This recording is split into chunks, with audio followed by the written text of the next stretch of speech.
Hey guys, this is P.M.R.Bonez88, and today for my next superhero movie review that I'll be talking about today is Batman and Robin.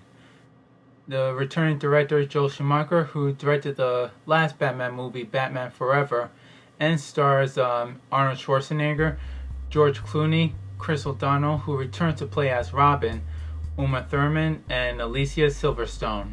This fourth Batman movie installment, it is ridiculously most terrible garbage Batman movie I ever saw.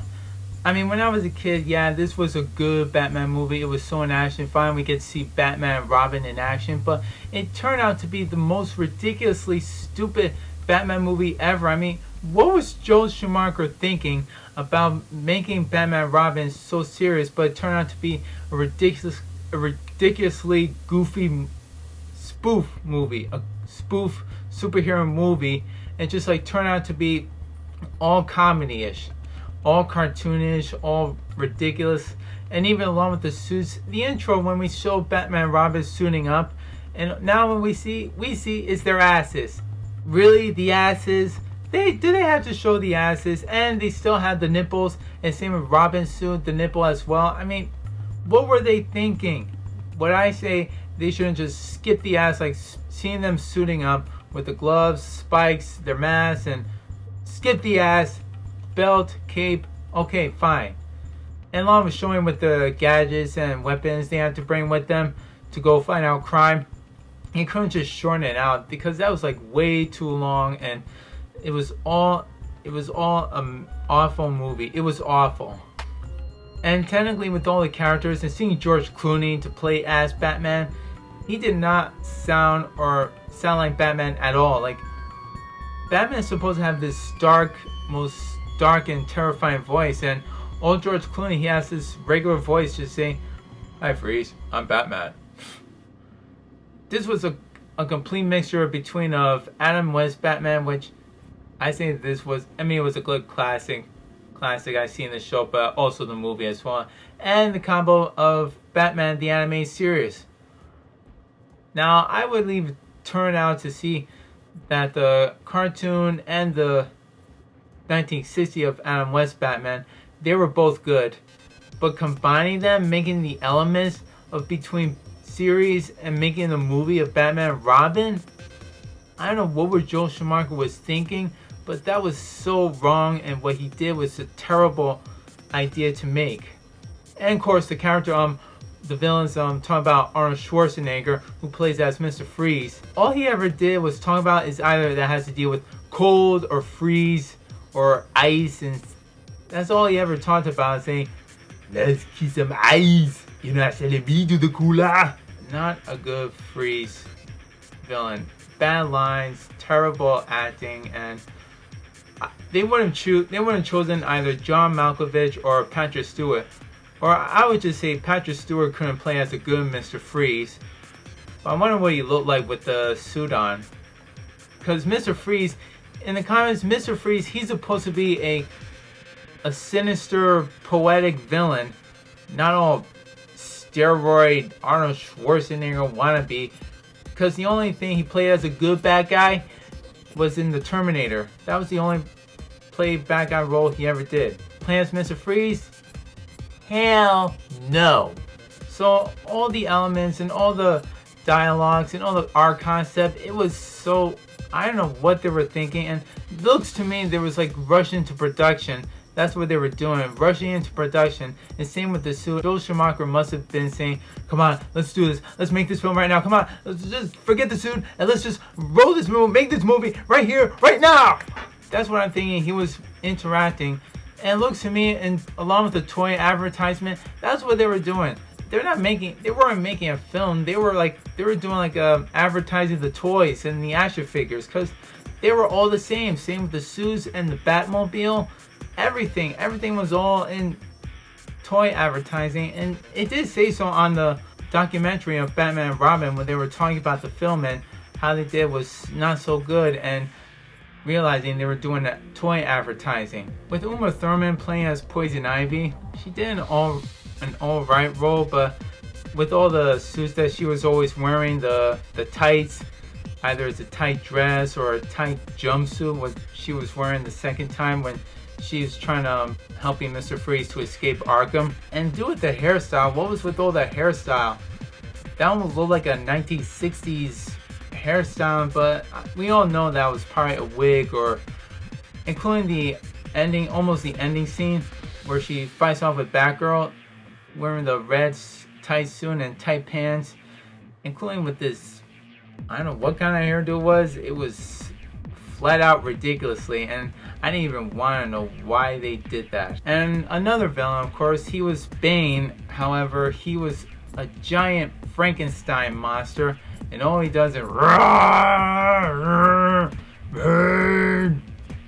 That's all he ever does, is grunt or growls or roars, and it says Bane all the time, and says one word, including bomb, bomb. They killed that character bad. But now I know why they chose Bane in the Dark Knight trilogy. That was a good concept to make him more of Bane and much more humanish. But comparing with Bane in Dark Knight Rises and the Bane in Batman and Robin, I'd rather go with the Dark Knight Rises Bane. He was better than that other Frankenstein monster. I'd rather call him a monster. That's what he was. But the only difference is he did have the venom, and that's what Bane always uses, is the venom to make him more stronger and more meaner. And also, there's a relationship between their partnership relationship between Batman and Robin, aka Bruce and Dick. There was a lot of conflicts, too many conflicts about not trusting each other, not having a partnership, and not trying to work as a team. The main problem is they always talk about it, they always argue about it, that's where it all starts out. They always whine and bitch and saying, this is no partnership, you're not gonna trust me. This is like too much, okay? I thought they would have been like partners, a good team. Start with the arguments and the conflicts, like almost right in the middle or in the end, almost in the end of the film. They shouldn't have done it, but no, they just had to keep on going, doing all the arguments, all the not so teamwork. It was annoying. It was, oh god, it was annoying. Now, Barbara, who plays by Alicia Silverstone, there was a little confusion and there was a bit of problem with her character. Barbara, she likes to go out being bad, like going out motorcycles. She likes to race a lot and making bets all the time. And another problem is the relationship that she was supposed to be the daughter of the Commissioner Gordon. She was supposed to meet with her dad, but instead she goes into the Wayne Manor and looking for Alfred, or should I say Uncle Alfred. So which means if Barbara is the niece of Alfred and Alfred is the uncle, what does make Bruce and Gordon as? I don't get it. Like nothing. Cause for starters, this is what really confused me. If Barbara and Alfred are related, then that means Bruce and Barbara are supposed to be related too as well. That's what confuses me, and this is why I hate when some movies don't explain to you all the time. They don't explain, they don't tell you a background story or their origins sometimes. And that's what confuses me, and I don't like being confused. That's what I hate. I don't like being confused and feeling like everyone feels you're all clueless. That's what I hate. So this movie is all bad. This is all bad, all confusing, leaves you all clueless sometimes, including with the battles, including with the fighting scenes and battle scenes between Batman, Robin, and Batgirl, and between Mr. Freeze, Poison Ivy, and Bane. They were all not too bad, but they were all just cheesy and corny fighting scenes.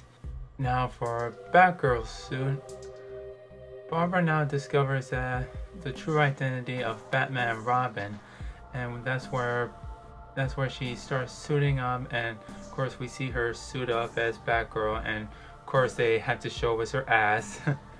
I had to say that she does have a a nice ass. So reference, no comment on that one, please. So we see her going saving Batman and Robin by Poison Ivy, and we see her in this all black and black costume, and where she faces off Poison Ivy.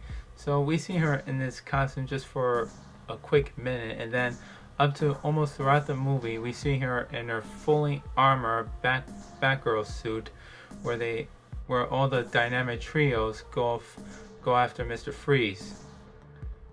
Her costume is all black, and she didn't look like Batgirl as I expect her to be, and plus not really a good suit, but it's okay.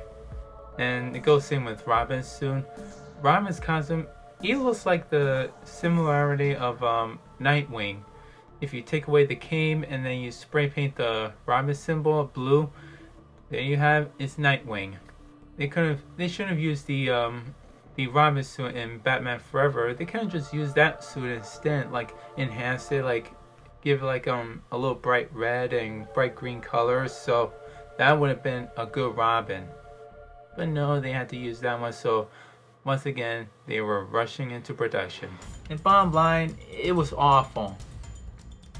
So just to rate this film, I have to give it a 30 out of 100. I mean, due to all the comedy and the funny jokes sometimes, all the cheesy, that makes me laugh too sometimes. But in spite with the storyline, in spite with the dialogues and the terrible acting that they ever did, but Joel Schumacher did, however, apologize in the documentary as well. So he apologized to the Batman and Robin movie. But it was terrible. It was an awful comedy spoof movie. And I have this movie on Blu-ray, so sometimes if I feel in a bad mood, I'd rather watch a ridiculously movie, so I put on is Batman and Robin. But the only two movies that I really like and really enjoy are the Tim Burton Batman Returns, and the Christopher Nolan's Dark Knight trilogies. They were good. And Batman Forever, it was okay. So the next time for my next superhero movie review that I'll be talking about by next week is the Teenage Mutant Ninja Turtles 2, The Secret of the Ooze. And this is P.M.R.Bonez88 signing off. His saying is, peace!